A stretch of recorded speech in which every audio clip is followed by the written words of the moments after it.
Programang ito ay rated SPG. Striktong patnubay at gabay ng magulang ang kailangan. Maaaring may masiselang tema, lengguwahe, karahasan, sexual, horror o droga na hindi angkop sa mga bata.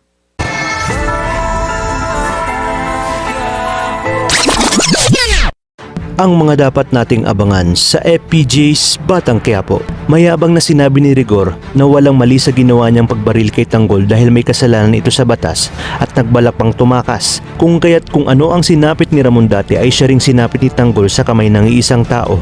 Kaya naman simula ngayong Lunes ay magsisimula na ang panibagong yugto sa buhay ni Tanggol dahil sa pagpasok nito sa bilibid.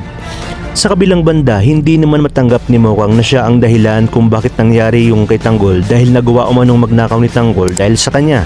Labis-labis naman ang pag-aalala ng mag-inang Tinding at Tess dahil halos hindi sila makapaniwala na magagawa ito ni Rigor kay Tanggol. Tuwang-tuwa naman itong si David nang malaman niya ito.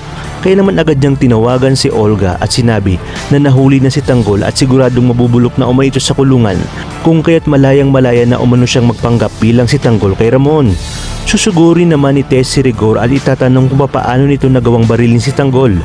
Galit na galit namang sasabihin ni Tinding na wala itong pagmamahal kay Tanggol kung kaya't sinabi ni Rigor na alam nilang lahat na tama ang ginawa niya at bigyan umano siya ng dahilan ni Tinding para mahalin ang demonyong si Tanggol.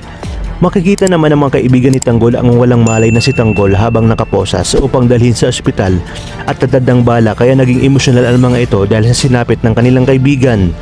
At dahil sa bagong yugto ng buhay ng ating bidang si Tanggol, malalaman pa kaya ni Ramon na ang kanyang tunay na anak ay ang siyang nabaril ni Rigor o si Mokang ang siyang tanging magiging susi para mamulat si Ramon sa panglulokong ginagawa ni David at Olga.